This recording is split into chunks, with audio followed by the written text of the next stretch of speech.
반갑습니다. 4월 18일 화요일 큐티 스케치 시간입니다. 오늘 본문은 사무엘 하 5장 1절로 12절까지의 말씀입니다. 오늘 본문 이렇게 시작합니다. 이스라엘 모든 지파가 헤브론에 이르러 다윗에게 나와 이르되 보소서 우리는 왕의 한 고륙이니이다. 전에 곧 사울이 우리의 왕이 되었을 때에도 이스라엘을 거느려 출입하게 하신 분은 왕이시었고 여호와께서도 왕에게 말씀하시기를 내가 내 백성 이스라엘의 목자가 되며 내가 이스라엘의 주권자가 되리라 하셨나이다 하니라. 오늘 본문은 이스라엘 지파가 전부 다 나와서 이제 대표들이겠죠. 그리고 모든 장로가 와서 당신이 이제 왕으로 등극하셔야 됩니다. 이것은 여호와의 뜻입니다. 사울이 왕일 때도 당신이 우리 군대를 거느렸고 또 하나님도 그렇게 말씀하셨지 않습니까?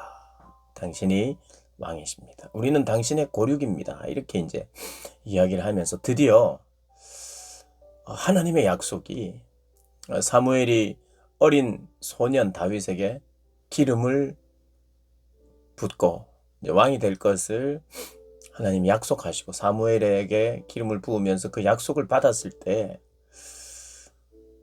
다윗은 그때부터 하나님을 바라봤겠죠. 그 약속을 바라봤겠죠.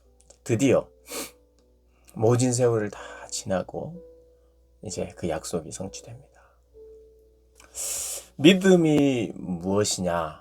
우리가 성경을 통해서 정의를 하면 믿음은 바라는 것들의 실상이요 보지 못하는 것들의 증거다. 그러면서 이제 믿음은 실상이다 이렇게 이야기하죠. 그런데 그 믿음을 내가 믿고 그것이 성취될 때까지 시간이 필요합니다. 시간. 하나님은 곧바로 이루어 주시기도 하고 또 적당한 시간 참을 만한 그런 시간을 허락하시기도 하지만 절망하고 너무 오래다.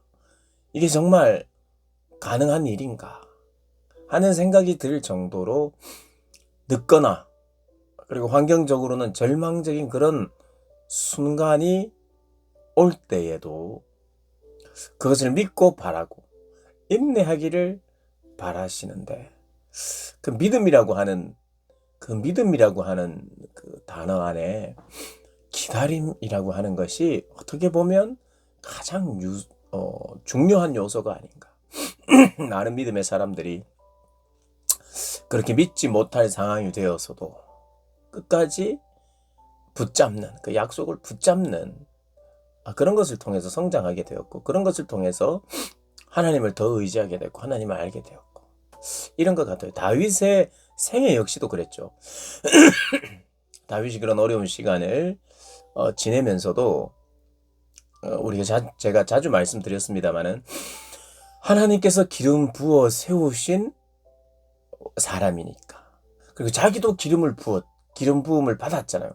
그러니 하나님이 나를 기름 부으셨다면 전에 기름 부으셨던 그 사람에 대해서는 하나님이 알아서 하실 일이라는 것에 대해서 믿음이 있었고 그 고유한 권한에 대한 존중이죠.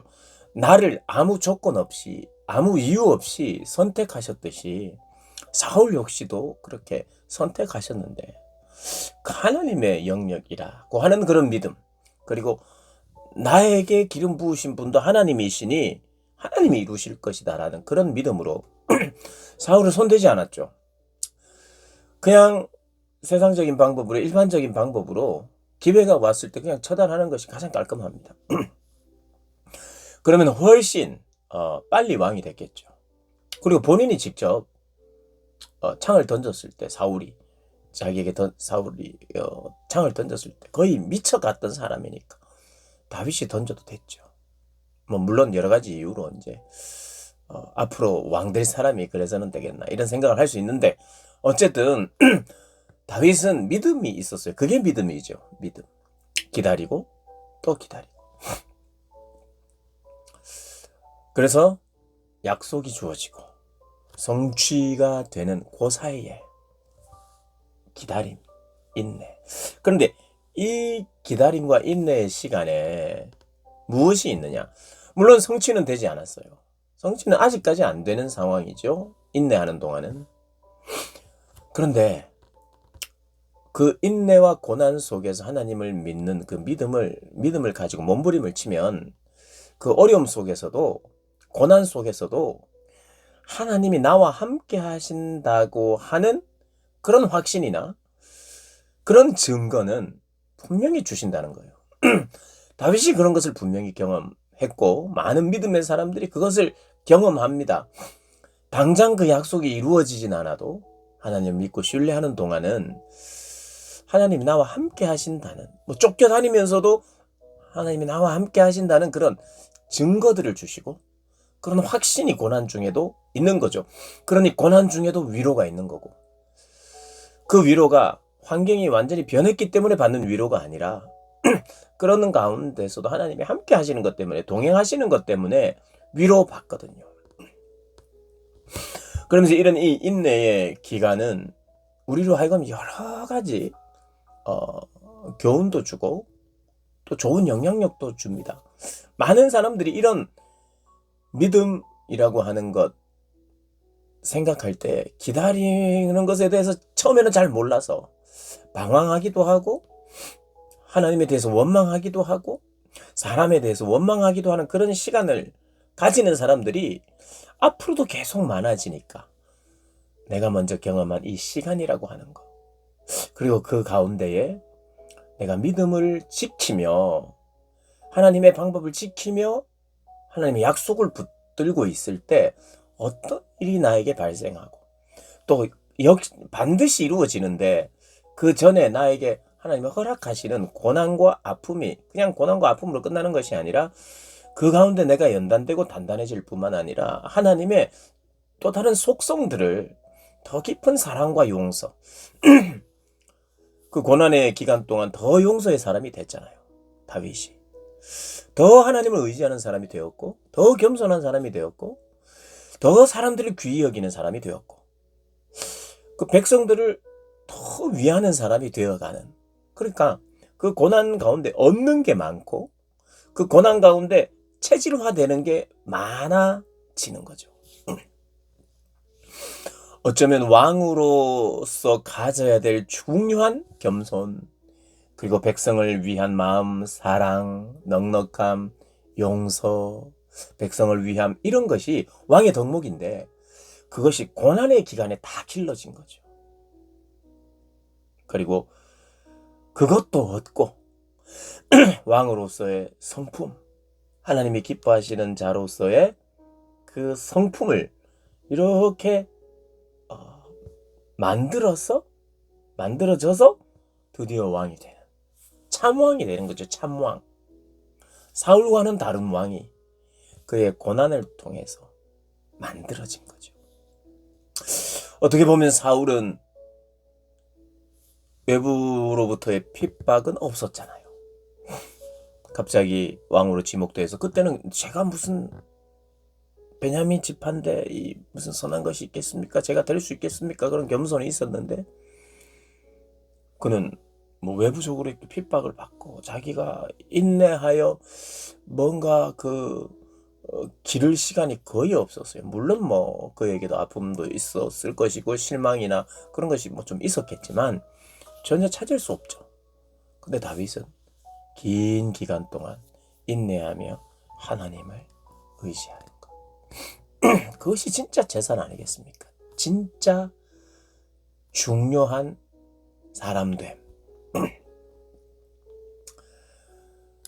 그래서 우리가 모르긴 해도 아직 우리가 믿음이 있고 말씀하신 것이 있고 성취가 있기 전에 기간들, 이 기간들 그냥 나에게는 고난으로 시작해서 고난밖에 없구나, 이게 아니라 고난 가운데서도 나와 함께 하시고 계시는 하나님에 대한 깨달음이나 증거는 분명히 있을 거예요.